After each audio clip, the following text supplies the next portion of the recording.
আসসালামু আলাইকুম বন্ধুরা, ইনফ্রারেড চুলাটির প্রবলেম হচ্ছে E4 আসে। আমি আপনাদেরকে দেখাই, এই যে E4 আসতেছে, পাত্র দিচ্ছি, আবার অফ করলাম, অন করতেছি, দিচ্ছি, এই যে 2000 ওয়াট দেখায়, আবার E4 আসতেছে। এখন এর সমস্যাটা কি আমরা দেখব।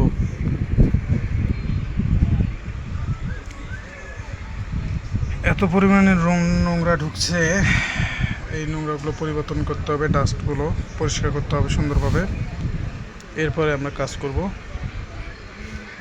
সমস্যাটা কোথায় দেখে নেব।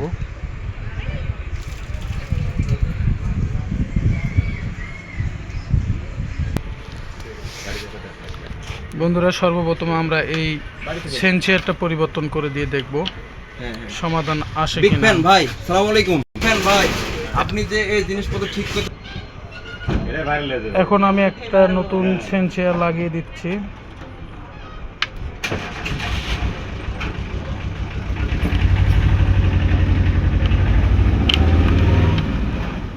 লাগিয়ে দিলাম, এখন আমরা লাইন দিয়ে দেখব।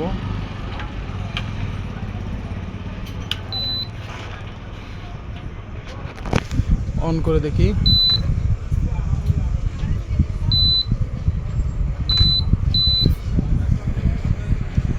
E4 এর সমস্যাটার সমাধান হয়ে গেছে। দেখুন এখন হিট হচ্ছে।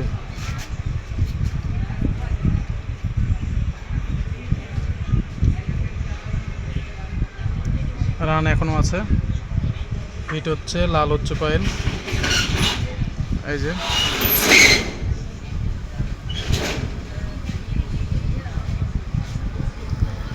সমস্যাটি সলভ হয়ে গেছে। এখন আমাদের করণীয় কাজ, যেহেতু ডাস্টগুলো আছে, ডাস্টগুলো সুন্দরভাবে পরিষ্কার করে আবার সুন্দরভাবে লাগিয়ে দেব, সমস্যা সমাধান। ধন্যবাদ সকলকে।